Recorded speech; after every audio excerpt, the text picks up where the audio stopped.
La femme savante à l'époque du prophète sallallahu alayhi wa sallam. Ce livre a le mérite d'exister. En effet, force est de constater que bon nombre d'ouvrages sont écrits par des hommes et majoritairement destinés à des hommes. Et parfois des livres écrits par des hommes destinés à des femmes. Or ici, nous avons enfin le début d'un renouveau dans la production littéraire qui en fait correspond aux origines mêmes de la science en islam. En effet, c'est ce que ce livre nous apprend. La science, l'intelligence, la culture, la connaissance sont des particules qui n'appartiennent pas à l'homme ou à la femme, mais à tous les êtres vivants, hommes et femmes. Ce livre a le mérite d'exister, en effet, car il donne la parole à une femme pour mettre en lumière toutes ces femmes qui ont été oubliées, qui ont été parfois négligées, et également nous rapporter de manière claire et de manière précise quel est le statut de la femme en islam par rapport à la science, par rapport à la connaissance. Ce statut, bien évidemment, est élevé. On l'a souvent entendu, mais on l'a rarement lu. Ce livre est l'occasion de le lire et de pouvoir l'argumenter.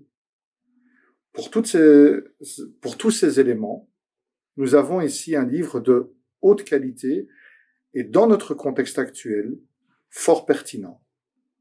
Alors, à titre personnel, ce livre m'a permis d'avoir une pensée beaucoup plus pointue, réfléchie, posée sur le statut de la femme en islam et le statut intellectuel, le statut qui n'est pas celle de la mère au foyer, de la femme aimante, de la mère bienveillante, mais également de la femme au sens noble du terme, je dirais même au sens islamique du terme, la femme intelligente, la femme émancipée du joug de tout homme, de tout être humain, parce que finalement, elle n'est obéissante et soumise qu'à son Créateur, et que cette soumission l'amène à la connaissance, au savoir et à la science.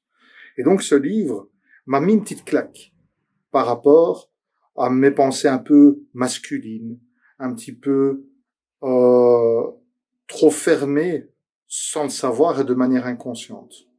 C'est pour ça que je conseille ce livre à tout le monde, hommes et femmes.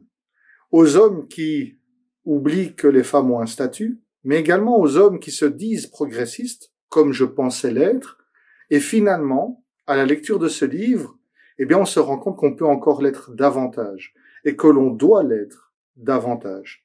D'autant plus dans notre contexte actuel, où il y a une omerta, il y a une coupole de verre sur ce sujet de la femme, de la science et de la foi. Ce livre permet de casser tous les tabous et d'aller un petit peu plus loin. Alors naturellement, c'est un premier livre, c'est un livre relativement humble, il y a peu de pages, mais il a le mérite d'exister et il aura le mérite d'être lu par vous, je l'espère.